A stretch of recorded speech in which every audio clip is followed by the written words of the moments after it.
ಸಂಜೆನ ತಾಯಿರ sir ಸಂಡಸ್ಕೊಂಡ್ ಮಕ್ಕಳು ಮನೆಗೆ ಬರ್ಲಿಲ್ಲ ಅಂದ್ರೆ ಹುಡುಕದ ಗವರ್ಮೆಂಟ್ ಹುಡುಕಾಡ್ರದಾಗ ಸಂಡಸ್ಕೊಂಡ್ ಬಾಯಿ ಮೇಲೆ ಚಪ್ಪಲ್ ಕಂಡಿಡ್ ಅಷ್ಟೇ ಕೂನ ಹಿಡ್ದಿರಿ ಸರ್ ಅಷ್ಟೇ.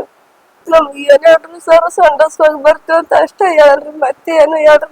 ನಗತಾನೆ ಆಗ್ಯಾರಿ, ಏನು ಸಿಟ್ಟಿನಾಗಿರ್ರಿ, ನಳ್ಕೊತಾಗಿರ್ರಿ, ನಗತಾನೆ ಹೋಗಿ ಬರ್ತೀವಿ ಸಂಡಸ್ಕೊಂತ ಹೇಳೇ ಹೋಗ್ಯಾರಿ ನಮ್ಮಲ್ಲಿ. ಅದು ಹೇಳಿದ್ರು ಮತ್ತೆ ಹೇಳುವರಿ ಅದರ್ ಮತ್ತೆ ಹೊಳಿ ಬರ್ರಿ ನೋಡ್ರಿ ಮಕ್ಕಳು ಮನೆಗೆ. ಅದ್ರ ಮೇಲೆ ಏನು ಸಮಸ್ಯೆ ಇಲ್ರಿ ಸರ್. ಇಲ್ರಿ ಸರ್ ನಮ್ಮ ಮಕ್ಳು ಅಂತಾರ ಅಲ್ರಿ. ಎಲ್ಲ ನನ್ನ ಪತ್ರಿಕಾ ಮಾಧ್ಯಮ ಮಿತ್ರರಿಗೂ ಮತ್ತು ತುಂಬು ಹೃದಯದ ಸ್ವಾಗತ ಜೊತೆ ನಮಸ್ಕಾರ ಸಲ್ಲಿಸ್ತಾ ಇದ್ದೀನಿ. ಇವತ್ತಿನ ದಿನ ಈ ಒಂದು ಪತ್ರಿಕಾಗೋಷ್ಠಿ ನಡೆಸುವನು ರವಿಚಂದ್ರ ಗುತ್ತೇದಾರ್, ವಕೀಲರು, ಜಿಲ್ಲಾ ಮತ್ತು ಹೈಕೋರ್ಟ್ ನ್ಯಾಯವಾದಿ ಮತ್ತು ಸಂಸ್ಥಾಪಕ ಅಧ್ಯಕ್ಷರು ಶ್ರೀ ಶಿವಯೋಗಿ ಸಿದ್ದರಾಮೇಶ್ವರ ಭೋವಿ ಒಡ್ರ ಸಂಘ ಕಲಬುರಗಿ. ಇವತ್ತಿನ ದಿನ ಈ ಒಂದು ಪತ್ರಿಕಾಗೋಷ್ಠಿಯ ವಿಷಯ ಏನಂತಂದ್ರೆ, ಕಲಬುರಗಿ ಜಿಲ್ಲೆಯ ಯಡ್ರಾಮಿ ತಾಲೂಕಿನ ಇಜರಿ ಗ್ರಾಮದ ಹೊರವಲಯದಲ್ಲಿ ಏನು ಬರದೇಶಿಗೆ ಏನು ಹೋಗಿರ್ತಕ್ಕಂಥ ಆಡು ಭಾಷೆಯಲ್ಲಿ ಏನು ಸಂಡಸ್ಗೆ ಹೋಗಿರುವ ಇಬ್ಬರು ದಲಿತ ಬಡ ಭೂವಿ ಒಡ್ರ ಸಮಾಜದ ಕಡು ಏನು ಬಡತನದ ಅಪ್ರಾಪ್ತ ಸೋದರಿಯ ಏನು ಸಂಶಯಾಸ್ಪದ ರೀತಿಯಲ್ಲಿ ಬಾವಿಯಲ್ಲಿ ಮೃತದೇಹ ಪತ್ತೆಯಾಗಿರುವುದು ಹಲವಾರು ಅನುಮಾನಗಳಿಂದ ಕೂಡಿದೆ. ಈ ಒಂದು ವಿಶೇಷ ಪ್ರಕರಣವನ್ನು ವಿಶೇಷ ತಂಡ ರಚನೆ ಮಾಡಿ ಮತ್ತು ಈ ಒಂದು ಬಡ ಕುಟುಂಬಗಳಿಗೆ ತಲಾ 25 ಲಕ್ಷ ರೂಪಾಯಿ ಪರಿಹಾರ ಧನವನ್ನ ನೀಡಬೇಕೆಂದು ಆಗ್ರಹಿಸಿ ಇದೇ ದಿನಾಂಕ 21/4/2026 ಜೇವರ್ಗಿಯಲ್ಲಿ ಭೂವಿ ಒಡ್ರ ಸಮಾಜದ ವತಿಯಿಂದ ಏನು ರಿಲಯನ್ಸ್ ಪೆಟ್ರೋಲ್ ಬಂಕ್ ನಿಂದ ಮಾನ್ಯ ಏನು ತಹಸೀಲ್ದಾರ್ ಕಚೇರಿವರೆಗೆ ಮಾನ್ಯ ಮುಖ್ಯಮಂತ್ರಿಗಳಿಗೆ ಮನವಿ ಪತ್ರ ಕೊಡುವ ಮೂಲಕ ಒಂದು ಬೃಹತ್ ಪ್ರಮಾಣದ ಹೋರಾಟ ಹಮ್ಮಿಕೊಂಡಿದ್ದೀವಿ. ಈ ಒಂದು ನಡೆದ ವಿಷಯ ಸಂಕ್ಷಿಪ್ತವಾದ ಒಂದು ಸಾರಾಂಶವೇನೆಂದ್ರೆ, ಕಲಬುರಗಿ ಜಿಲ್ಲೆಯಲ್ಲಿ ಯಡ್ರಾಮಿ ತಾಲೂಕಿನಲ್ಲಿ ಬರ್ತಕ್ಕಂಥ ಇಜರಿ ಗ್ರಾಮದ ಹೊರವಲಯದಲ್ಲಿ ಏನು ಬಹಿರ್ದೇಶಕ್ಕೆ ಹೋಗಿದ್ದ ಇಬ್ಬರು ದಲಿತ ಬಡ ಕುಟುಂಬದ ಅಪ್ರಾಪ್ತ ಸೋದರಿಯಾಗಿರ್ತಕ್ಕಂಥ ಏನು ನಂದಿನಿ ತಂದೆ ನರಸಪ್ಪ ಒಡ್ಡರ್ 16 ವರ್ಷ, ಅದೇ ರೀತಿಯಾಗಿ ಸಂಜನಾ ತಂದೆ ಗಂಗಪ್ಪ ಭೂವಿ 15 ವರ್ಷ ಸಂಶಯಾಸ್ಪದ ರೀತಿಯಲ್ಲಿ ಬಾವಿಯಲ್ಲಿ ಮೃತದೇಹ ಪತ್ತೆಯಾಗಿರುವುದು ಮತ್ತು ಮೃತದೇಹಗಳ ಕೈಗೆ ಓಡಿನಿಯಿಂದ ಕಟ್ಟಿದ್ದರಿಂದ ಇವರ ಸಾವು ಅನುಮಾನಗಳಿಂದ ಕೂಡಿದೆ ಎಂದು ಮೇಲ್ನೋಟಕ್ಕೆ ಕಂಡು ಬರುತ್ತಿದೆ. ಸದರಿ ಘಟನೆ ಕುರಿತು ಜವರ್ಗಿ ಪೊಲೀಸ್ ಠಾಣೆಯಲ್ಲಿ ಏನು UDR ಏನು ಸಂಖ್ಯೆ 5/2026 ಅಡಿಯಲ್ಲಿ ಪ್ರಕರಣ ಸಹಾಯನದ ದಾಖಲಾಗಿರುತ್ತೆ. ಮೃತ ಸಂಜನಾ ಇವರು ಗ್ರಾಮದ ಸರ್ಕಾರಿ ಪ್ರೌಢಶಾಲೆಯಲ್ಲಿ 9ನೇ ತರಗತಿ ಓದುತ್ತಿರುವ ವಿದ್ಯಾರ್ಥಿನಿ.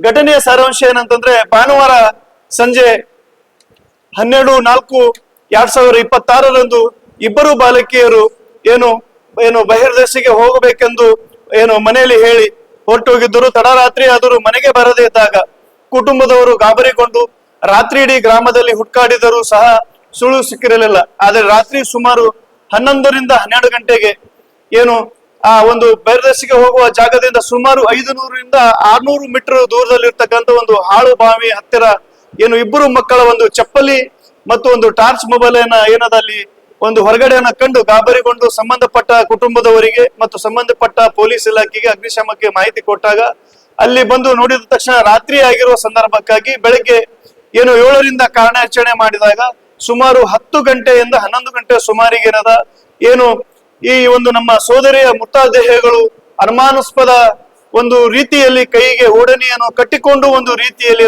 ಶವವನ್ನ ಪತ್ತೆಯಾಗಿರುತ್ತದೆ. ಆ ಒಂದು ಶವವನ್ನು ಸಿಕ್ಕ ನಂತರ ಪ್ರಕರಣ ದಾಖಲೆ ಮಾಡಿಕೊಂಡು ವಿಚಾರಣೆ ಮಾಡಿಕೊಂಡು ಒಂದು ಪೋಸ್ಟ್ ಮಾರ್ಟಮ್ ರಿಪೋರ್ಟ್ ಅನ್ನ ಮಾಡಿಕೊಂಡು ಸಾಯಂಕಾಲವನ್ನು ಮೃತದೇಹಗಳನ್ನ ಕುಟುಂಬಕ್ಕೆ ಸಲ್ಲಿಸಿರ್ತಾರೆ. ಆದ್ರೆ ಇವತ್ತಿನ ದಿನ ನಮ್ಗೆ ಕಾಡ್ತಕ್ಕಂಥ ಒಂದು ದೊಡ್ಡ ಪ್ರಶ್ನೆ ಏನಂತಂದ್ರ, ಶಾಲೆ ಕಲಿತಕ್ಕಂತ ವಿದ್ಯಾರ್ಥಿನಿಗಳು ಹೊರಗಡೆ ಶೌಚಾಲಯಕ್ಕೆ ಅಂತೇಳಿ ಹೋದಾಗ ಸುಮಾರು ಸಮಯ 7:30 ಗಂಟೆಗೆ ಹೋದಾಗ ಬರದೇ ಇದ್ದಾಗ ಗಾಬರಿಗೊಂಡು ನೋಡಿದಾಗ ಸುಮಾರು 600 ಮೀಟರ್ನಲ್ಲಿ ಹತ್ತಿರದಲ್ಲಿರ್ತಕ್ಕಂಥ ಒಂದು ಯಾರೂ ಇಲ್ಲದ ಒಂದು ಹಾಳು ಬಾವಿಯಲ್ಲಿ ಕೈಗೆ ಓಡಣಿಯನ್ನು ಕಟ್ಟಿಕೊಂಡು ಒಂದು ರೀತಿಯಲ್ಲಿ ಮಕ್ಕಳ ಶವವನ್ನು ಸಿಕ್ಕಿರೋದಕ್ಕಾಗಿ ಏನೋ ಒಂದು ದುಷ್ಟ ಶಕ್ತಿಗಳು ಅಥವಾ ಸಮಾಜಘಾತಕ ವ್ಯಕ್ತಿಗಳು ಆ ಒಂದು ನಮ್ಮ ಸೋದರಿಗೆ ಒಂದು ನೋವನ್ನುಂಟು ಒಂದು ಮಾಡಿರ್ತಕ್ಕಂಥ ಒಂದು ಸಂಶಯ ನಮ್ಮ ಮೇಲಿದೆ. ನಾವು ಯಾರಿಗೂ ಕೂಡ ಸ್ಪಷ್ಟವಾಗಿ ಅವರು ಇವರು ಅಂತ ಹೇಳ್ತಾ ಇಲ್ಲ.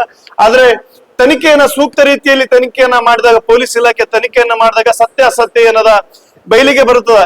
ಈ ವಿಚಾರ ಯಾಕೆ ಈ ವಿಚಾರನ ಹೇಳ್ತಾ ಇದ್ದೇವೆ ಅಂತಂದ್ರ, ಇದು ಕೇವಲ ಒಂದು ಘಟನೆ ಅಲ್ಲ, ಬದಲಿಗೆ ಗ್ರಾಮೀಣ ಪ್ರದೇಶದಲ್ಲಿ ಮಹಿಳೆಯರು ಮತ್ತು ಹೆಣ್ಣು ಮಕ್ಕಳು ಎದುರಿಸುತ್ತಿರುವ ಮೂಲಭೂತ ಸುರಕ್ಷತಾ ಸಮಸ್ಯೆಗೆ ಒಂದು ಕೈಗನ್ನಡಿಯಾಗಿ ಇವತ್ತಿನ ದಿನ ನಾವು ಕಾಣ್ತಾ ಇದ್ದೀವಿ. ಹಾಗಾಗಿ ಸಾವು ಸಂಶಯಾಸ್ಪದ ಒಂದು ಪ್ರಕರಣದಲ್ಲಿ ದಾಖಲೆಯಾಗಿದೆ. ಇದು ಗಂಭೀರತೆಯನ್ನು ಹೆಚ್ಚಿಸಿದೆ. ಪೊಲೀಸರು ನಿಷ್ಪಕ್ಷಪಾತವಾಗಿ ಯಾರ ಒತ್ತಡಕ್ಕೂ ಮಣಿಯದೆ ಸೂಕ್ತ ತನಿಖೆ ನಡೆಸಿ ಸತ್ಯಾಂಶವನ್ನು ಹೊರಹಾಕುವುದು ಅತಿ ಅವಶ್ಯಕವಾಗಿದೆ.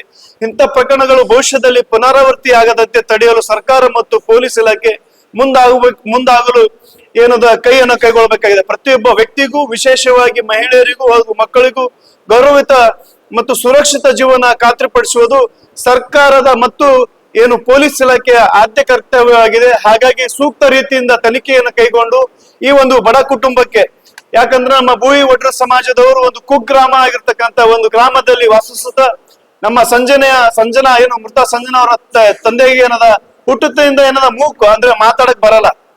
ಅದೇ ರೀತಿಯಾಗಿ ಇವರ ದುಡಿಮೆ ದಿನನಿತ್ಯದ ಕೂಲಿ ದುಡಿಬೇಕು ಮತ್ತು ಸಾಯಂಕಾಲ ಉಣಿಬೇಕು. ಇಂಥ ಒಂದು ಬಡತನದಲ್ಲಿ ಒಂದು ಮಗುವನ್ನ ಕಟ್ಟುಬಟ್ಟೆಯನ್ನ ಮಗುವನ್ನ ಇವತ್ತಿನ ದಿನ ಸಾಕ್ತಾ ಇದ್ರು, ವಿದ್ಯಾಭ್ಯಾಸ ಕಲಿಸ್ತಾ ಇದ್ರು. ಹಾಗಾಗಿ ಸರ್ಕಾರ ಕೂಡಲೇ ಪ್ರತಿ ಕುಟುಂಬಕ್ಕೂ 25 ಲಕ್ಷ ರೂಪಾಯಿ ಪರಿಹಾರ ಧನ ಕೊಡಬೇಕು.